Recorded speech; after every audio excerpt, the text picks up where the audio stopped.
Anybody can do the they want to do when they feel like doing it.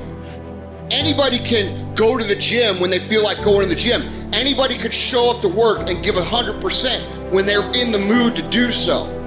But what makes successful people successful is what they do when they don't feel like it. I see people writing on my page, oh, Andy, I'm motivated. Oh, I listen to your videos and I get hyped. That's great, and I'm glad that I can get you hyped for 5 minutes. But what do you do after the 5 minutes is over? What do you do after you walk out of the seminar that you paid $1,000 to go to? What do you do when you wake up the next day?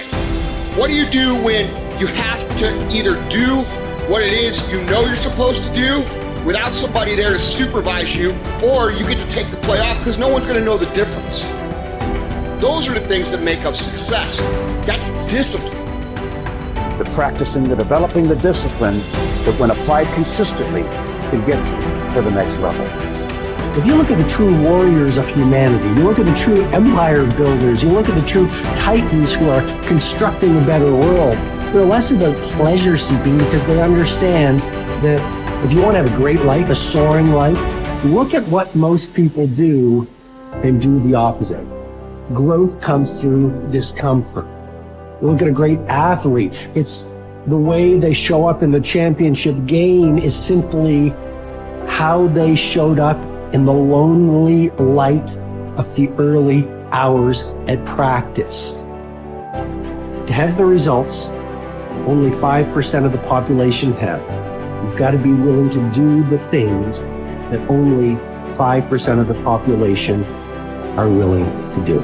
Stop going about the day as a servant. Become the master. Run your day and stop having it run you. Believe in yourself. You got one of 100 that has a belief instead of just jaw jet talk of intent. Huge differential there. Differential is somebody just believing life, and the other one taking the most of the opportunity time of life. Remembrance, otherwise forgotten. You have no business being average, but now you justify it. You come up with these great reasons why you can't get up at 5. You have these great reasons of why you have to do everything, why you don't execute, why you don't finish, why you don't follow through, why you say you'll exercise and you do it for about 10 days and you quit. You've got an excuse for why you're average. I guarantee you, if you were humble enough, if you were hungry enough, if you really wanted what you said, you'd sit down and you'd study what you do and you'd say, I can do this better. But I have not exhausted all my time. I have not exhausted all my resources. There's something missing. You're not where you're supposed to be. It's not going to take a lot, but it's a small gap. And the gap is called execution. If you want to execute just a little bit more, you'll be on a whole other level. And I'm telling you, you're not where you want to be financially. You are not the person you want to be. And you have not given yourself enough credit to say, I just need to get up a half hour earlier, and my whole life will change. I just need to get up 1 hour earlier. I just need to work 1 hour longer. Doing things that matter take time. Doing things that are great take time. Doing things that are going to get you paid take time. And you can't get around it. You can't outwork time. You can't change it. You can't do anything about it.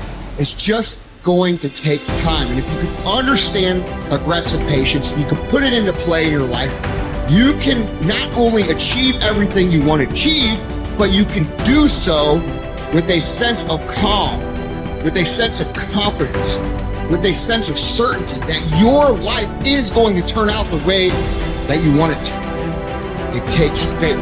You have to trust that things are going to happen. At the end of the day, if you go to bed at night and sleep good knowing you gave every day your all, you can feel good that things are going to happen. If you can understand that it is going to take a long time, and during that time, you are going to have to do absolutely everything you can, you cannot be anything else but successful.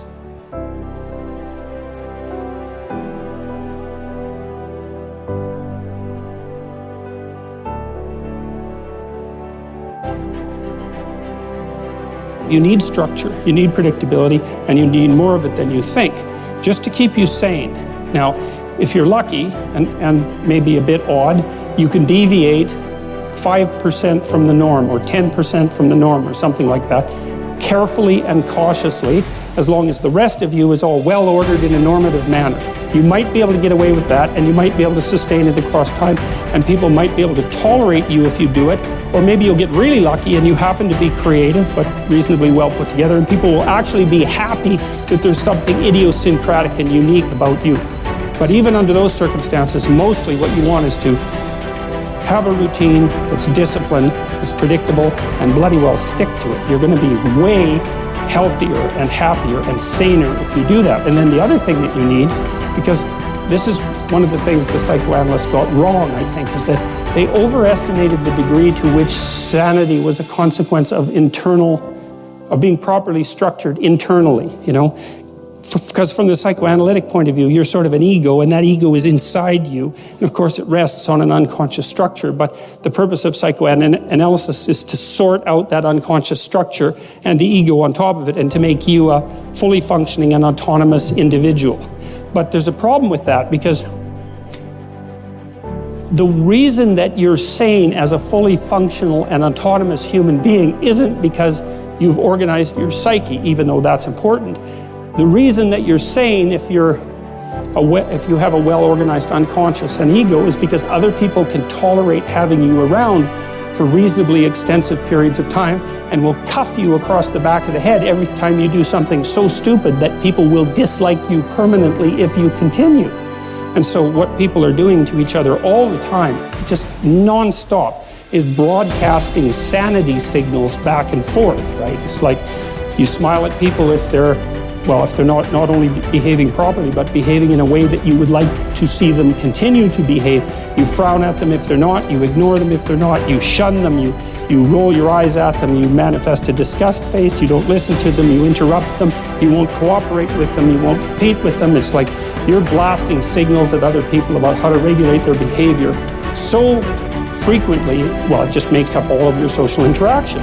That's why we face each other, and we have emotional displays on our face, and we're looking at each other's eyes, and we know as much as we can about what's going on with each other, given that we don't have immediate access to the contents of their consciousness. And so partly what you're doing with your routine is establishing yourself as a credible, reliable, trustworthy, potentially interesting human being who isn't going to do anything too erratic at any moment. And everyone else is around there tapping you into shape, making sure that that's exactly what you are. And that's how you stay sane. And so what happens to people too, if they don't have a routine and they get isolated, is they start to drift. And they drift badly because the world is too complicated for you to keep it organized all by yourself. You just cannot do it. So we outsource the problem of sanity. And it's very intelligent that we outsource the problem of sanity, because sanity is an impossibly complex problem. And so the way that we manage the incredibly complex problem is we have a very large number of brains working simultaneously on the problem all the time. It's like a stock market for sanity. And it's partly, and I use that definition with purpose, because the stock market does the same kind of impossible thing, right? Because it tries to price things, which is impossible. How many things are there? Like 1 billion. How in the world do you decide what the price is? You can't decide what the price is. That's why you have a stock market. Well, in a free market, I mean for consumer goods, is everyone's voting on what the price of everything is all the time. And that's the way we figured out, because it's technically impossible. Understand.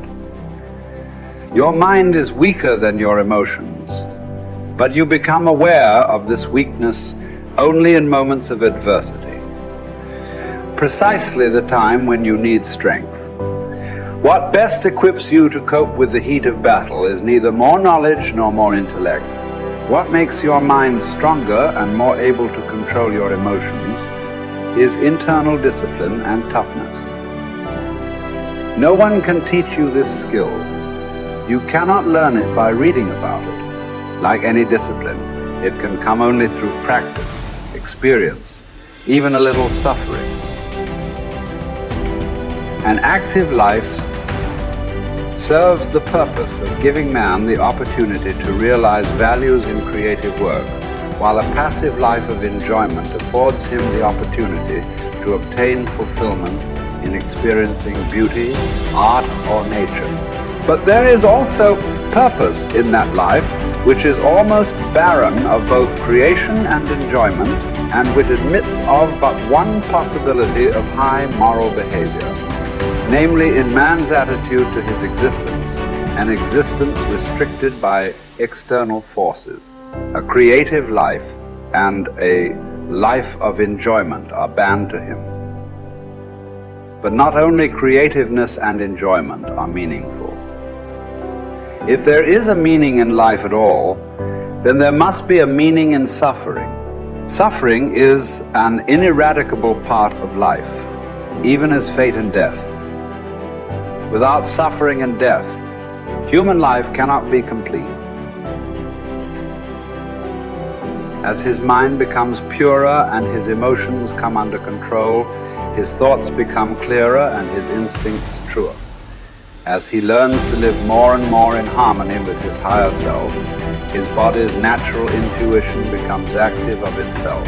The result is that false desires and unnatural instincts, which have been imposed upon it by others or by himself, will become weaker and fall away entirely in time. This may happen without any attempt to undergo an elaborate system of self-discipline on his part. Yet it will affect his way of living, his diet, his habits. False cravings, like the craving for smoking tobacco, will vanish of their own accord. False appetites, like the appetite for alcoholic liquor or flesh food, will likewise vanish. But the more deep-seated the desire, the longer it will take to uproot it, except in the case of some who will hear and answer a heroic call for an abrupt change. Persistence and variety. These are the two primary ways to develop great ideas or to solve important problems. Keep leaning your head against a topic for a long time. Certainly for weeks, possibly for years. And along the way, try many lines of attack. Continue to generate options, explore paths, and propose silly ideas. Copy and paste concepts from widely different disciplines and see if it gets you anywhere. All the while, continue to refine the best solution you've found thus far. What looks like genius may simply be the byproduct of persistence and variety. The tendency to avoid challenges is so omnipresent in human beings that it can properly be considered a characteristic of human nature. But calling it natural does not mean it is essential or beneficial or unchangeable behavior. It is also natural to defecate in our pants and never brush our teeth. Yet we teach ourselves to do the unnatural until the unnatural becomes itself second nature. Indeed, all self-discipline might be defined as teaching ourselves to do the unnatural. Another characteristic of human nature, perhaps the one that makes us most human, is our capacity to do the unnatural, to transcend and hence transform our own nature